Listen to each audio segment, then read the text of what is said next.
11, New Moon Mania is in full swing ahead of the midnight release of the second installment in the Twilight Saga. And one of the main reasons is this young guy right here, Robert Pattinson. He's back as a century-old vampire, Edward Cullen, and finds himself in a fight for his life. Take a look.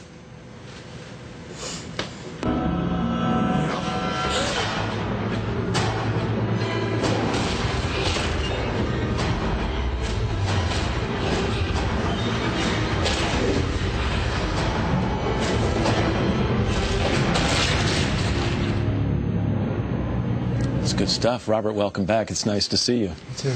Last time you were here, it was in advance of a little movie, the first one, Twilight, and that movie went on to make $380 million at the box office. The DVD sold 8 million copies. Did you have any idea last time you were sitting on this show what you were in store for?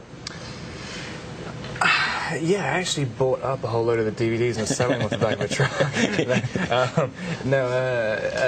I had no idea whatsoever. Everyone always asks me, and no one believes me either. But I had absolutely no idea what was going to happen with it. It turned your life upside down. It catapulted you to a different level of fame. I mean, we just saw what happened when you walked outside. What's it like? And, you know, kind of give me the wide-ranging view. What's it like to live in your shoes these days?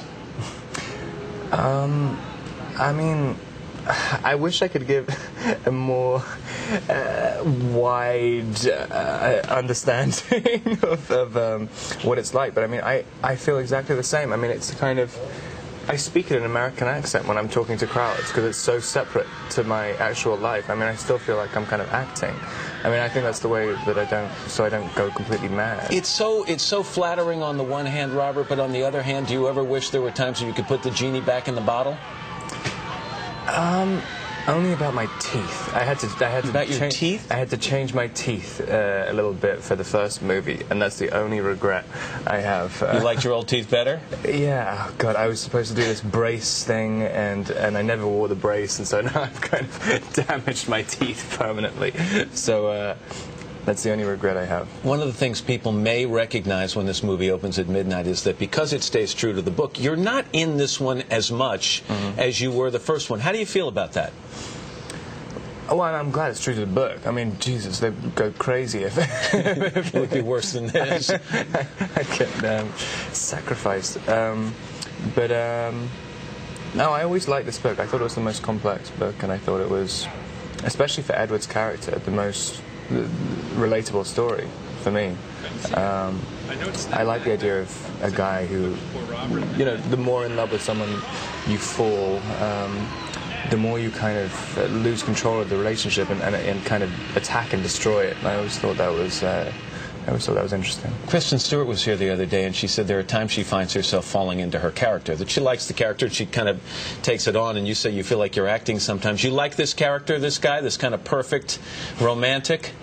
It's funny, I mean, because I never play it as that, ever, and that's what I don't understand about why all this has happened? Yeah, like, I mean, I understand that the character in the book is obviously, I mean, you can see why it's the kind of ideal guy, but I mean, the book is through Bella's eyes, and she's madly in love with him and infatuated with him. So, I mean, I've always had to find the negative aspects of it. You can't go to an airport, you can't go to a magazine stand without looking at you on the cover of one of these entertainment magazines or the other kind of magazines as well. I'm going to give you a chance to put some things to rest right here. What are the other kind of magazines? The tabloid magazines, you know. So let's do a little tabloid true or false. These are all things that have all been written about you in the past year alone, okay? True or false? You've been dating nonstop. I mean non-stop. Literally non-stop, yes. Okay, good. True. You're dating one of your co-stars. Her name rhymes with Tristan Bluert.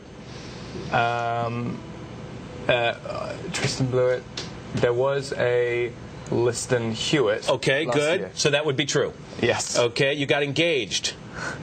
Yes. Okay, you were hit by a cab. Yes. You had a drug overdose. Yes. Are any of these false? No. I actually come up with these rumors myself. Because it just works for you, right? And this talked about butt accident, butt injury, what was that? I think that was my mother giving birth. Sorry, that's horrible. I don't understand it, but you know what? I hope you're at least enjoying some of this. I really do, because there are very few actors or actresses who get to say that they're living in this kind of a predicament right now. No, I mean, it's kind of incredible. I mean, especially as I was literally, the day before I did this audition, I was going to quit acting. And because I never got any jobs, so I guess it's not really quitting when you're not getting jobs. That's just surrendering to fate. It all worked out, and this new installment, the second installment, New Moon, opens in theaters nationwide, whether you say tonight or tomorrow, midnight. So good luck with that. Thank you very much. Thanks for coming by, Robert. It's nice to see you. And tomorrow on Today, co-star Taylor Lautner stops by. But up next, what you might want to leave in the lobby when you catch New Moon, the shocking calories and fat in movie popcorn. You don't have to worry about that, Robert. Right after this.